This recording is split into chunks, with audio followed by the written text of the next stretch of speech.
Hi, Captain Mike here with you again.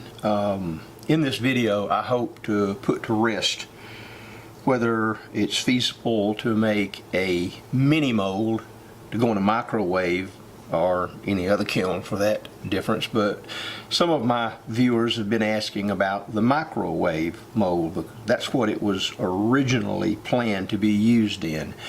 I was going to make these swell little molds, fill them full of frit, and make nice little glass pendants or whatever, and I was going to make them in a microwave kiln.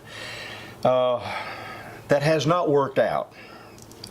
These molds here are made from low fire clay, and my thinking being that the temps are higher for these than melting glass, so it ought to work. But in the kiln, all of these low fire ones exploded and they just didn't work. So I was thinking one day, why don't I go to some hi-fi porcelain clay, which is what I did on these. So we'll get through with the microwave thing first, and I'll tell you what I do have, and we'll go from there because I want to keep this short.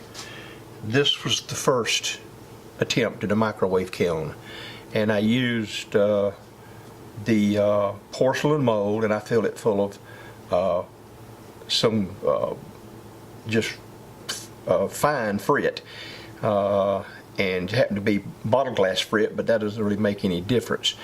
At 5 minutes it did this when I checked it. So I said to myself, maybe we're heating it up too fast.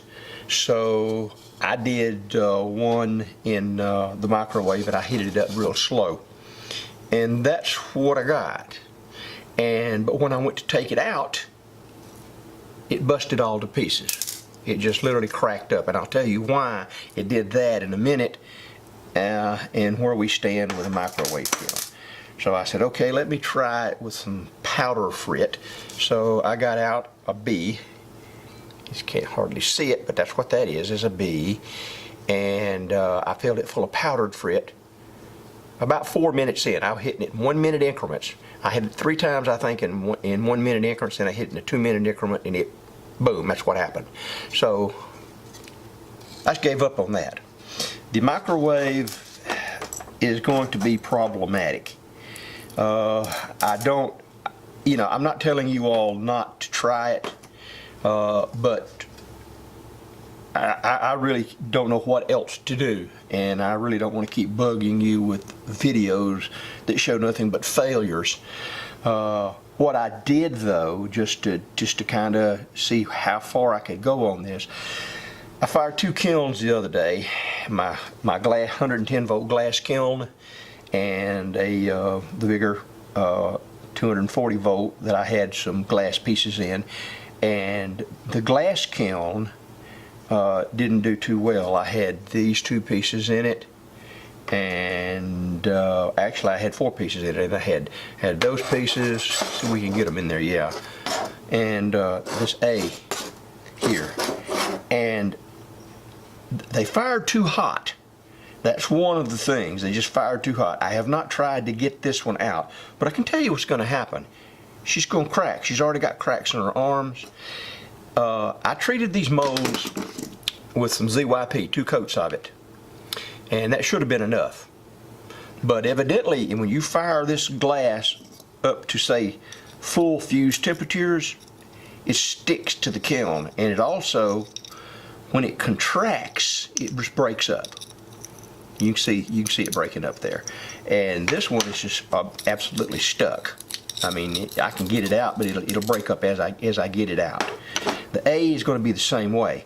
Now, one of the reasons it does that, and keep this in mind if you're going to try these experiments yourself at home, is that any time you have a mold that has something in the middle, like this or like this, it's going to cause a contraction or a constriction, if you will, here when the glass begins to shrink. It will turn liquid, it'll go into the recesses, and then it will shrink back, and as it shrinks back, it's going to crack. You could get away with a shell or something like that, maybe even this turtle. but don't even bother to try. One of my subscribers asked about letters and numbers, and that's why I did these. I went to Hobby Lobby and I bought me a little wooden letter kit. I took one just like that, about a 1/16 of an inch thick, glued 2 of them together and 3 of them together, and I just pressed them into the clay, made the mold, let the mold dry for quite a while. I know it was dry. That's not why these busted. Now, the only good thing that come out of this, on the outside kiln, I did not do a full fuse fire. It was just kind of like a regular slump. And the temperatures didn't get as hot. Now, this little bear here, you can see it's very granular. You can see the granular looking, but it popped right out. Now, if you want to make some of these little bears, maybe a rose, maybe a shell, whatever you want to do that doesn't have a lot of constrictions, it'll pull in and not bind up on itself, then you could make the little bears or the little shells or whatever. That's fused. It's together. It's not going to come apart. But it looks like granulated candy. I mean, you know, it's just the way it is. That is the only successful piece I have had. I'll grind off the edges and I'll do something with it just to keep it around to tell people about this experiment. But the letters, I'd say no go. I'd say don't waste your time. However, if you're like me and you want to experiment, have at it. Don't do a full fuse. Your kiln's going to be different than mine anyway. So, get you some clay. I really don't think it makes any difference whether it's low fire or high fire, but if you've got high fire, use it. Just be on the safe side. Make sure it's 100% dry. Put your frit in there. Go with medium to fine, and do a low fire slump. Not a low fire slump, just a regular slump. See what you get. If you want to work it up in degrees from that to see what you get, you may have some success with some of these molds, but the mold is going to be what determines, in part, whether you have success in this or not. This is going to be the last video I do on this unless I have something groundbreaking, earth-shaking, and all that good stuff. So those of you who have followed, I think this is the 3rd video on these microwave mini molds, or mini molds in general. That's it. I think that's about all I can do.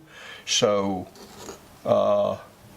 if any of y'all have a better luck than I do, you have suggestions, as always, and I've had a lot of suggestions on these videos, send them to me. And I will do what I can do. I always want to learn. Okay, that's it. That's my video on where I'm at now, and probably will be on the mini molds. So thank y'all for watching. I'm Captain Mike, and I'm out of here.